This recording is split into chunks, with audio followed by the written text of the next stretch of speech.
What's up, everyone? Welcome back to Take It Apart channel, where today we're going to learn a little bit something about consumer electronics and how they manage to make such small things with such small batteries perform like they're plugged into the wall. How crazy. Today we're going to be talking about the Airwick, and I have the Essential Mist right here, and it's a fantastic little device. It's a battery-powered mister, and just the way it works is baffled me so far, because I have these concepts over how products work, and until we tear them apart, you never know for sure. So that's what we're going to do today. Coming up next, right here on the Take It Apart channel, the Airwick. We're going to rip her apart.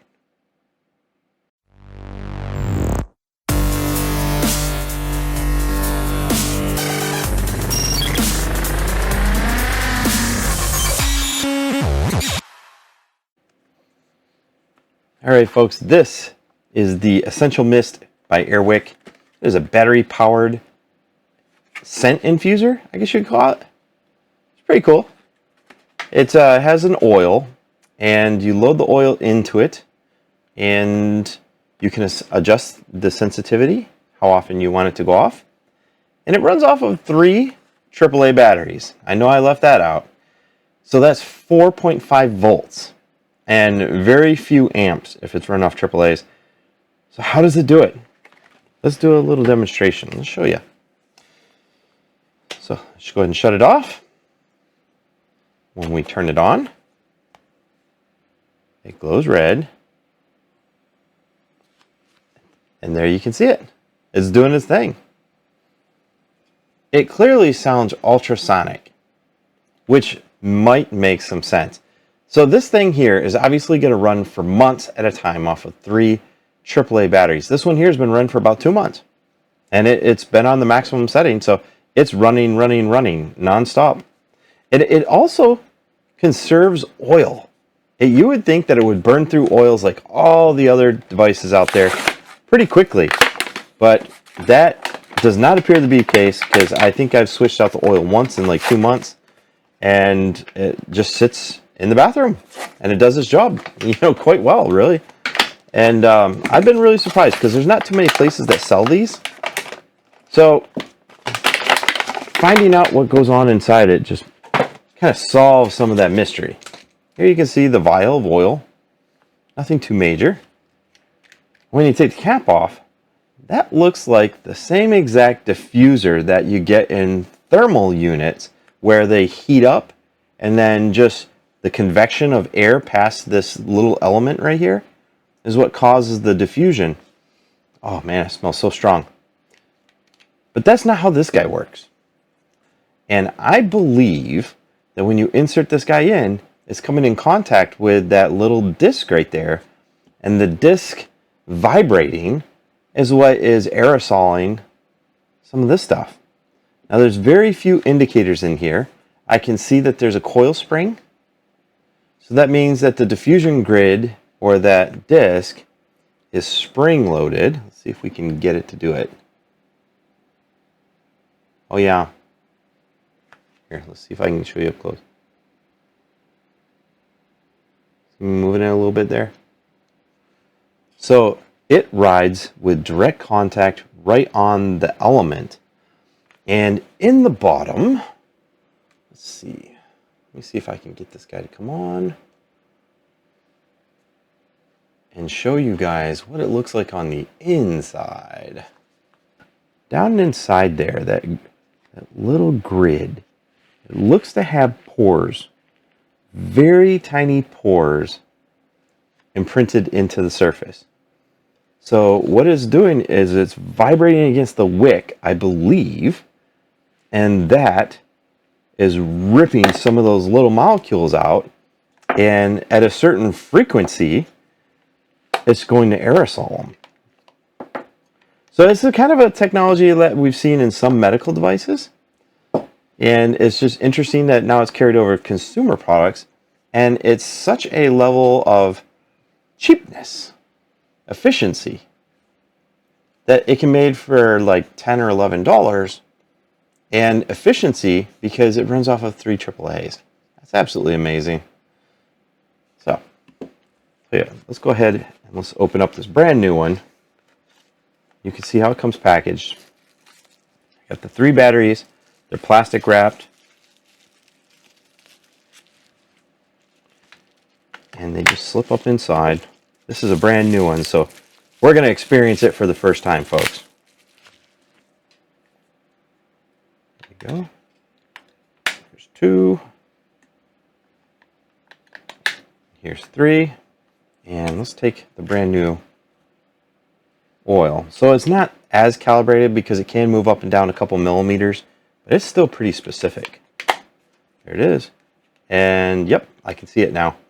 So when we put it in, that disc moves up. Yep, so sitting exactly on it. And this guy is a 1/4 turn. It's a brand new one. Woo! Look at that. What a difference.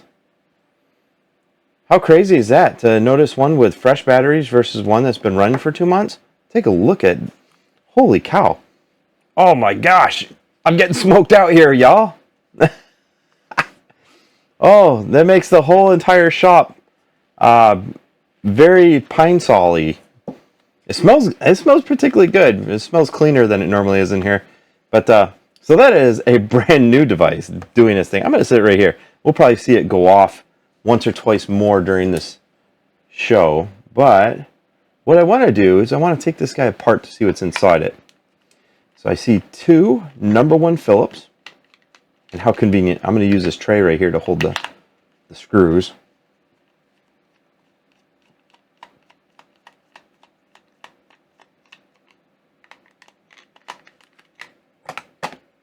They're not coming out, folks. All right. Be as they may, they're not coming out. All right, so I got to be a little careful because there is an LED ring in the top. To get this guy out and the diffusion grid right there, or to get him out, I got to be pretty careful. And I've got these little tiny tangs that I'm going to have to relieve. Get this guy to pull out. See right here? And it appears to be in there quite well.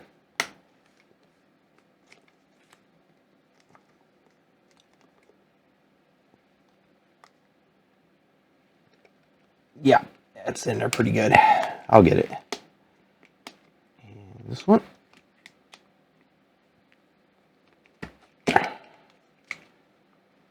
Wow.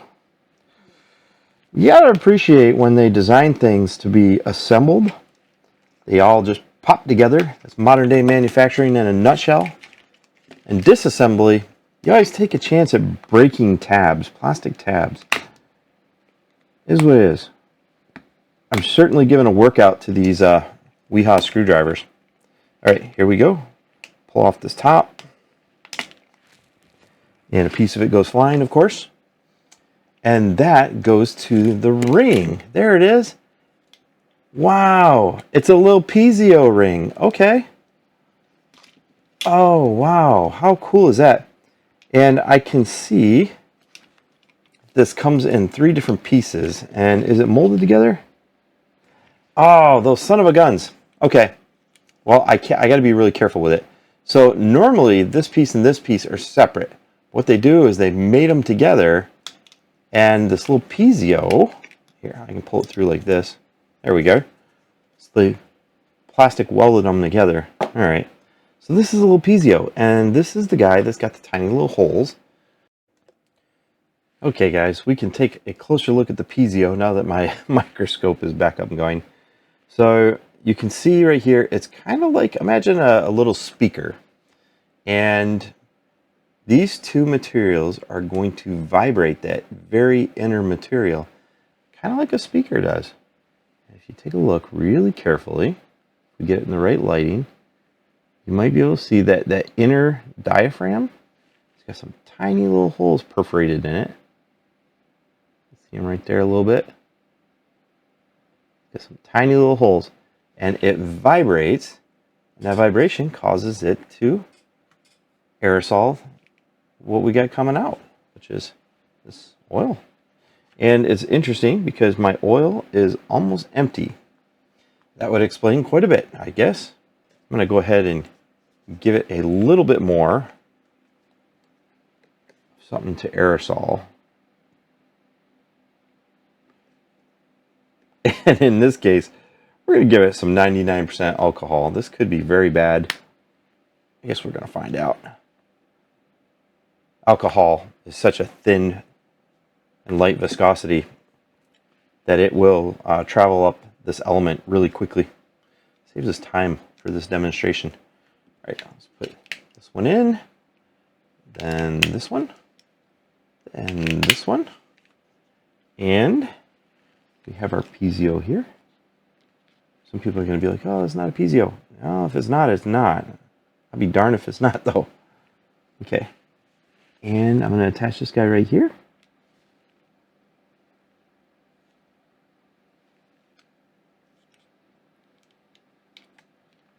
Okay.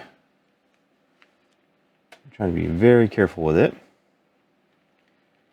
Let's see if I can do what it was doing before. So I've got my LED right here. I've got a little switch down here that is interfacing with this little ring. And in this, I've got a crystal oscillator. And I have a couple capacitors. And that's about it, guys. On the other side, you can see the brain box. Okay, there you go. See the brain box that's on the back side? That is almost certainly going to be adjusting the frequency. So I'm imagining it's kind of like a timer mechanism. It might be more, but that's what I'm imagining. It's not going to be that complex, right? Okay, so this guy sits in here. Shut it off. We turn it on. And then oh, listen to it. Interesting. There it is. You can see it coming through the holes.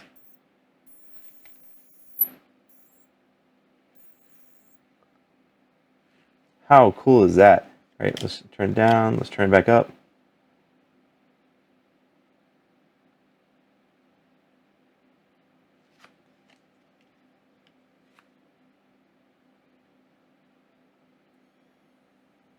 There it is. Look at it. Oh, you can actually see the patterns in the disc when it activates. That looked really cool.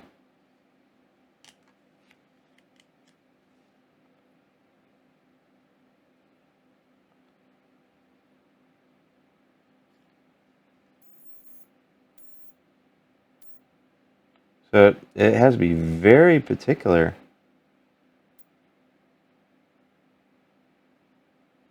And that's what it's doing, is it's stripping some of those molecules. They're going through the disc, and the vibration is sending them up into the air. How cool.